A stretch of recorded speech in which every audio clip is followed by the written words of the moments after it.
Welcome to Cyber-Theo.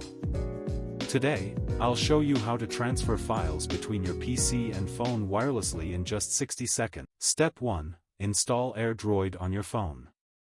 Go to the Google Play Store, Android, or App Store, iOS. Search for and install AirDroid. Step 2. Set up AirDroid. Open AirDroid on your phone.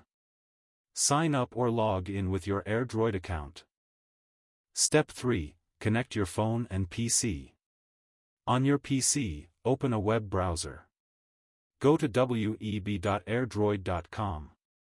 Scan the QR code displayed on the web page using the AirDroid app on your phone. Step 4. Transfer files. Once connected, you'll see your phone's interface on the browser.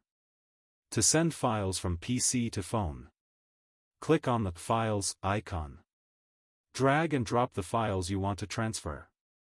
To send files from phone to PC, select the files in the AirDroid app. Tap Send and choose your PC. And that's it. You've transferred files between your PC and phone wirelessly using AirDroid. Don't forget to like, comment, and consider subscribing for more tech tips and tutorials. Thanks for watching Cyber-Theo.